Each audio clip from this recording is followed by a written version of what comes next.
Always welcome साथियों, digital class हमेशा आपके साथ। साथियों, अपनी बेसिक थर्मोडायनेमिक्स की सीरीज चल रही है। जो भी कंटेंट अब तक आपने पढ़ा है और आगे इस वीडियो में पढ़ने वाले हैं, सारे नोट्स पीडीएफ फॉर्मेट में डाउनलोड किए जा सकते हैं। जिस तरह से अपनी strength of materials, fluid mechanics and machines series complete हो चुकी है, सारे नोट्स पीडीएफ फॉर्मेट में अवेलेबल है। इन नोट्सों का इस्तेमाल आप बेसिक से लेकर गेट लेवल एग्जामिनेशन तक कर सकते हैं। तैयार हो जाइए साथियों एक नई सीरीज के लिए।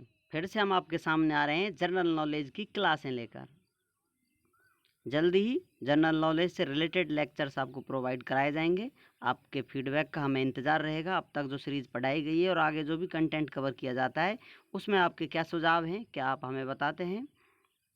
आपके रिकमेंडेशन क्वालिटी को इम्प्रूव कर सकते हैं और बेहतर बनाने के लिए हम अपने आप को इम्प्रूव कर रहे हैं लगातार।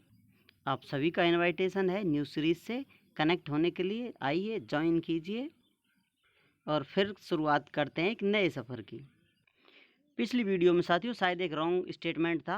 जो डेंसिटी होती है वाटर की ज़्यादा होती है आइस से, ये सब हम डिटेल में अब कवर करने वाले हैं। इसमें सारा टॉपिक आपका क्लियर हो जाएगा। इससे पिछली वीडियो में साथियों ये कवर कर चुके हैं हम।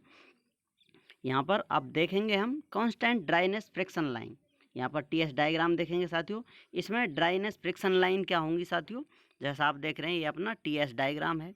इसमें इस प्रकार से ये एक आकृति बनी हुई है जो आपको दिखाई दे रही है एक पहाड़ की तरह। इसमें ये पॉइंट क्रिटिकल पॉइंट होता है, इधर सैचुरेटेड लिक्विड लाइन, इधर इस पॉइंट के बाद सैचुरेटेड वेपर लाइन्स होती हैं। इनके मध्य में जो लाइन होती है साथियों इस प्रकार डॉट डॉट से आपको नज़र आ रही है, ये ड्राइनेस फ्रैक्शन लाइन होती हैं।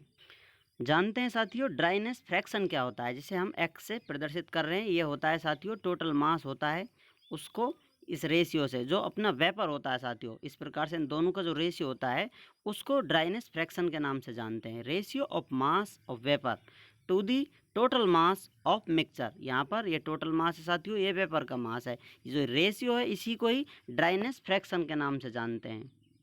टोटल मास में अपना लिक्विड का मास आ जाएगा साथियों और वेपर का मास आ जाएगा। ये टोटल मास हो जाएगा। अब इसमें से जो वेपर का मास है इनका जो फ्रैक्शन निकलता है साथियों वो ड्राइनेस फ्रैक्शन होता है। यहाँ पर जो ये आपको लाइनें नज़र आ रही हैं डॉट डॉट में, ये कांस्टेंट ड्राइनेस फ्रैक्शन लाइन है। जैसा कि आपने पढ़ा था कांस्टेंट इस प्रकार से प्रेशर लाइन होती थी अपनी, इसी प्रकार ये जो लाइन है कांस्टेंट ड्राइनेस फ्रैक्शन लाइनों को एक्सप्रेस कर रही है। यहाँ पर सैचुरेटेड लिक्विड लाइन पर फ्रैक्शन जो है जीरो होता है साथियों। ड्राइनेस फ्रैक्शन की वैल्यू कितनी होती है, जीरो। इस लाइन पर ड्राइनेस फ्रैक्शन की वैल्यू जीरो होती है। सैचुरेटेड वेपर लाइन पर ड्राइनेस की वैल्यू 1 होती है, मैक्सिमम होती है। इस प्रकार से बढ़ता जाएगा साथियों और इधर आकर 1 हो जाता है। यहाँ 0 पॉइंट कुछ है, 0.20398, तो इस प्रकार से यहाँ आकर 1 हो जाती है इसकी वैल्यू। इस ड्राइनेस फ्रैक्शन को आप इस प्रकार समझ सकते हैं कितना परसेंट वेपर बनी है साथियों लिक्विड की, इस प्रकार से। तो यहाँ पर आकर 100% अपनी जो लिक्विड था वो वेपर में कन्वर्ट हो जाता है। इस प्रकार आप देखेंगे यहाँ पर वैल्यू आएगी साथियों वेपर की। अब कितनी हो सकती है, टोटल मास है, ये वेपर कितना हो सकता है, टोटल मास के बराबर ही हो सकता है, तो उसकी वैल्यू वहाँ जाकर 1 हो जाती है। तो इस लाइन पर आकर ये सैचुरेटेड वेपर लाइन होती है, तो यहाँ पर इसकी वैल्यू 1 हो जाती है। चलिए साथियों अब जानते हैं TV diagram for water. Water के लिए साथियों टीवी डायग्राम हम ड्रॉ करने वाले हैं। किस प्रकार से होगा इसे आप देख सकते हैं। यहाँ पर ये टेम्परेचर है, ये वॉल्यूम एक्सिस है। इस पर अब हम स्टार्ट करते हैं साथियों। ये वॉल्यूम एक्सिस है, इस पर वॉल्यूम दर्शा रहा है कितना वॉल्यूम है। यहाँ पर ये टेम्परेचर बताएगा, आप टेम्परेचर इंक्रीमेंट कर रहे हैं, यहाँ पर वॉल्यूम इंक्रीमेंट हो रहा है। स्टार्टिंग में मान लेते हैं कुछ माइनस टेम्परेचर पर ये स्टेट है अपनी 1, जो अपनी आइस है उसका टेम्परेचर माइनस में है। और वो कितना है साथियों, उतना जितना यहाँ हो सकता है आप डाल सकते हैं, उतना माइनस में टेम्परेचर है। अब उसका जब आप टेम्परेचर इंक्रीमेंट करते हैं 0 तक लेकर आते हैं तो वॉल्यूम में इंक्रीमेंट देखने को मिलता है। इस प्रकार से यहाँ पर वॉल्यूम इतना था साथियों, लेकिन आप टेम्परेचर अप करते हैं 0 डिग्री पर ले आते हैं उस आइस को, तो ये टेम्परेचर बदलने से इसका वॉल्यूम में इंक्रीमेंट आता है। यहाँ आप देख सकते हैं फर्स्ट वॉल्यूम यू था और सेकंड इतना वॉल्यूम हो जाता है। लेकिन जैसे ही आइस से इस 2 पॉइंट से लेकर आप 0 डिग्री का वाटर पर आते हैं साथियों, तो आपको वॉल्यूम में कमी आती है। तो वो पॉइंट आप देख सकते हैं 2 से 3 स्टेट होगी। और यदि वाटर को और आप अप करते हैं तो सबसे डेंस वाटर आपको मिलता है 4 डिग्री सेंटीग्रेड पर। इसका वॉल्यूम इससे भी कम होता है, सबसे मिनिमम वॉल्यूम होगा अब इस वाटर का साथियों। इसकी डेंसिटी यहाँ पर मैक्सिमम होगी 4th पॉइंट पर। तो इसलिए हम वाटर की डेंसिटी इस 4th स्टेट पर ही लेकर चलते हैं। उसके बाद भी आप टेम्परेचर इंक्रीज करते जाते हैं तो वॉल्यूम में आपको इंक्रीज मिलेगा साथियों। इस प्रकार से 4 से 5 अब आपका वॉल्यूम इंक्रीज होता चला जाएगा। और यहाँ से ऊपर जाएंगे आप 100 डिग्री पर, तो यहाँ से वाटर वेपर में चेंज होगा, उसके बाद वॉल्यूम बढ़ता चला जाएगा, गैस की तरह बिहेव करने लग जाएगा। क्योंकि यहाँ पर ये वेपर एग्जिस्ट करने लग जाएगी। तो इस प्रकार से आप देख सकते हैं पहली स्टेट से 2 तक आने में वॉल्यूम इंक्रीमेंट होता है, 3 आने में डिक्रीज वॉल्यूम, 4 तक मिनिमम डिक्रीज हो जाता है, उसके बाद फिर इंक्रीमेंट देखने को मिलता है आपको। इस प्रकार से जो वाटर है अपना उसका बिहेवियर कंसिडर किया गया है, इसीलिए इसका डायग्राम अलग से ड्रॉ किया जाता है। क्योंकि ये जो अपने प्योर सब्सटेंस हैं जो कॉमनली यूज होते हैं उनके डायग्राम में और वाटर के डायग्राम में कुछ चेंज होता है, इसलिए इनका कंपैरिजन करने के लिए, इनको अलग से समझने के लिए ये डायग्राम अलग से ड्रॉ किया जाता है। अब इसी से रिलेटेड पॉइंट है साथियों, इसे आप देख सकते हैं यहाँ पर, density of water at 4 degree centigrade maximum. जैसा आपको बताया था साथियों, डेंसिटी जो होगी अपनी 4 डिग्री सेंटीग्रेड पर मैक्सिमम होगी वाटर की, और कितनी होगी, ρH2O at 4 degree centigrade is equal to 1000 kilogram per metre cube. इस प्रकार से डेंसिटी डिफाइन होती है वाटर की। यदि 4 डिग्री सेंटीग्रेड पर आप देखेंगे तो 1000 किलोग्राम पर मीटर क्यूब आपको डेंसिटी मिलने वाली है। तो चलिए साथियों अब जानते हैं ट्रिपल पॉइंट के बारे में। ये 3D लाइन है साथियों, जैसा आपको देखा था 3D में लाइन भी नज़र आती है, पॉइंट भी नज़र आता है। एक प्लेन से देखने पर, एक साइड से देखने पर आपको लाइन नज़र आएगी, दूसरी साइड से आप देखेंगे तो एक पॉइंट या डॉट नज़र आता है। The temperature and pressure at there the solid, liquid and vapor phase of a pure substance coexist in equilibrium condition, वो पॉइंट अपना ट्रिपल पॉइंट कहलाता है। यहाँ पर आप देख सकते हैं ट्रिपल पॉइंट पर आपको वेपर, लिक्विड, सॉलिड ये सभी फेज नज़र आते हैं, तो वो अपना ट्रिपल पॉइंट कहलाता है। यहाँ आप देख सकते हैं ये ट्रिपल पॉइंट है साथियों, इस प्रकार से ट्रिपल पॉइंट लाइन है। जैसा आपको बताया था साथियों, ये पीवी डायग्राम है अपना, इसको 3D में देखेंगे तो ये टेम्परेचर लाइन होती है। तो अब आप इसको सामने से देखते हैं पीवी लाइन को, तो आपको ये लाइन नज़र आ रही है साथियों, जो ये लाइन नज़र आ रही है इस प्रकार से, ये ट्रिपल पॉइंट लाइन होती है। अब इसी को आप यदि 3D में इस प्रकार देखेंगे, ये टेम्परेचर लाइन है, यहाँ पर आपको ये लाइन प्रेशर वाली नज़र आएगी, और दूसरी जो लाइन नज़र आ रही है साथियों, ये आ रही है आपको टेम्परेचर वाली लाइन नज़र। तो अब इधर से देखने पर ये जो लाइन थी अब डॉट या पॉइंट बन जाती है। PV, ये P और V, इस प्रकार से आप डायग्राम देखेंगे तो आपको इस प्रकार से कुछ ये प्रोसेस नज़र आएगा साथियों। अब इसी प्रोसेस को आप इधर से देखेंगे तो आपको जो ये पॉइंट है साथियों किस प्रकार से नज़र आने वाला है, इस प्रकार से नज़र आने वाला है। और जो ये लाइन है अपनी, ये जो आपको नज़र आ रहा है साथियों, ये इस प्रकार से नज़र आने वाली है लाइन, क्योंकि अब आप इसको साइड से देखने वाले हैं, पीछे की तरफ झुका हुआ पोर्शन है इसका।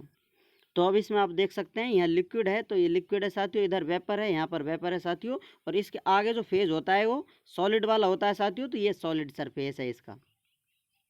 तो इस प्रकार से अपना फाइनल PT डायग्राम बनता है, जिसमें आप देख सकते हैं जो ये इस प्रकार से आपको पॉइंट नज़र आ रहा है, ये ट्रिपल पॉइंट कहलाता है।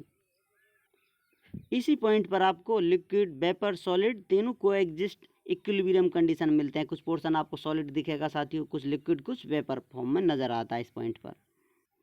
ये साथियों हम डिटेल में स्टडी करते आ रहे हैं बार बार। तो यहाँ पर ये saturated liquid line, critical point, यहाँ पर सैचुरेटेड वेपर लाइन, और इस लाइन के नीचे सॉलिड प्लस वेपर एग्जिस्ट करते हैं। अब इस PT डायग्राम में जो ये कर्व है अपना, इस प्रकार से एक कर्व है, इसको बोलते हैं वेपोराइजेशन कर्व। इस प्रकार से आप देख सकते हैं, इसको बोलते हैं फ्यूजन कर्व, और जो नीचे आपको नज़र आ रहा है ये, इसको बोलते हैं सब्लिमेशन कर्व। इस प्रकार से ये डायग्राम अपने डिफाइन होते हैं। सॉलिड, लिक्विड, वेपर स्टेट आपको इस प्रकार से नज़र आएंगी इस डायग्राम में। इस डायग्राम में भी फिर आप वाटर का डायग्राम देखेंगे साथियों, उसमें कुछ और चेंज आता है। इस प्रकार से कर्व नज़र आएंगे, लेकिन ये कर्व इस प्रकार से ना होकर इस प्रकार से आपको नज़र आने वाला है। वाटर कर्व हम पढ़ेंगे तो इसमें भी कुछ चेंज होगा, इसलिए उसको भी अलग से स्टडी किया जाएगा। अब यहाँ पर आप परफॉर्म इस प्रकार से करते हैं कुछ प्रोसेस। इस जो अपना ट्रिपल पॉइंट है, इससे नीचे इस प्रेशर पर साथियों आप टेम्परेचर इंक्रीज करते हैं तो आपको सॉलिड से डायरेक्ट गैस स्टेट या फेज प्राप्त होता है, और वापस आप टेम्परेचर लो करते हैं साथियों तो आपको फिर गैस से सॉलिड प्राप्त होता है, और यहाँ पर आपको साथियों सॉलिड से लिक्विड प्राप्त होगा, लिक्विड से वेपर प्राप्त होगा साथियों। इस प्रकार से प्रोसेस परफॉर्म होंगे। अब इन प्रोसेसों के बारे में कुछ जान लेते हैं थोड़ा साथियों, जो अभी आपको बताया था। इस प्रोसेस में आप देखिए मेल्टिंग नंबर 1 ले लेते हैं। मेल्टिंग क्या होती है, सॉलिड को यदि आप टेम्परेचर देते हैं, हीट देते हैं साथियों, तो लिक्विड में कन्वर्ट कर देते हैं। सॉलिड से लिक्विड बनता है, उसको मेल्टिंग, और लिक्विड से फिर सॉलिड बनता है साथियों, उसको फ्रीजिंग कहते हैं। वेपोराइजेशन क्या होता है, लिक्विड से यदि आप गैस बनाते हैं साथियों, वेपोराइजेशन होता है। और कंडेंसेशन क्या होता है, वापस इस प्रोसेस को आप करते हैं, वेपर से लिक्विड बनाते हैं तो कंडेंसेशन हो जाता है। सब्लिमेशन क्या होता है साथियों, सॉलिड से डायरेक्ट गैस बनना, वो सब्लिमेशन कहलाता है। इसका एग्जाम्पल आप देखें साथियों, ड्राई आइस जो है डायरेक्ट साथियों सॉलिड होती है, फिर डायरेक्ट गैस बन जाती है। कैम्फर कपूर होती है। नेफ्थलीन साथियों इस प्रकार से। डिसब्लिमेशन में आप एग्जाम्पल देखना चाहें, डिसब्लिमेशन क्या होता है, गैस से क्या बन रहा है, सॉलिड बन रहा है। Frost on a window in winter, जैसा आप देख रहे हैं साथियों, ओस होती है जो विंडो पे आती है। सर्दियों में कुछ बारीक बारीक बूंदें होती हैं साथियों, वो एक तरह से वेपर फॉर्म में एग्जिस्ट करती हैं और वो विंडो पर आकर लो टेम्परेचर की वजह से डायरेक्ट आइस बन जाती हैं, जिसको फ्रोस्ट बोलते हैं on a window in winter. तो इस प्रकार से इनके एग्जाम्पल देखे जा सकते हैं, किस प्रकार से कौन सा पॉइंट है, कौन सा प्रोसेस किस नाम से जाना जाता है। अब यहाँ पर आ गया है अपना पीटी डायग्राम फॉर वाटर, जो अभी आपको बताया था साथियों, इससे रिलेटेड स्टडी करने वाले हैं यहाँ पर।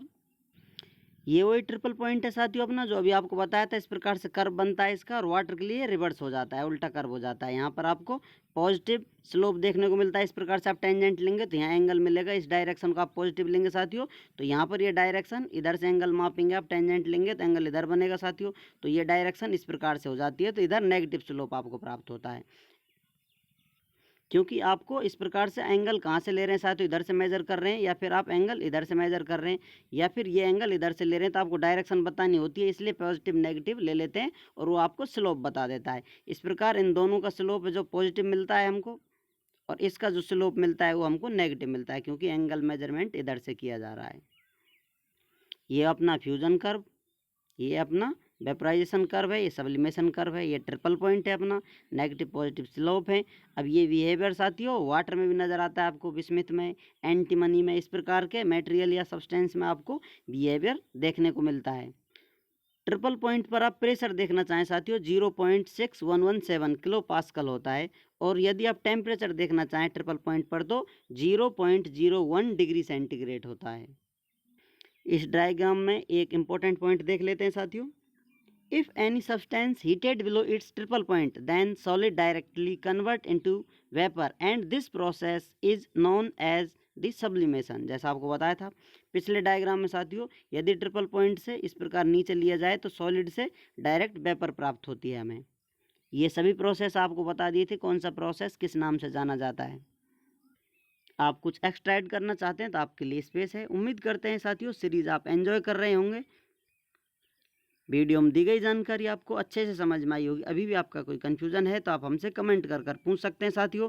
आप चाहें तो कांटेक्ट कर सकते हैं, कांटेक्ट लिंक आपको वीडियो डिस्क्रिप्शन में मिल जाएगा। वीडियो को अंत तक देखने के लिए, चैनल को सपोर्ट करने के लिए आपका बहुत बहुत धन्यवाद। मिलते हैं नई वीडियो के साथ, तब तक जय हिंद, वंदे मातरम।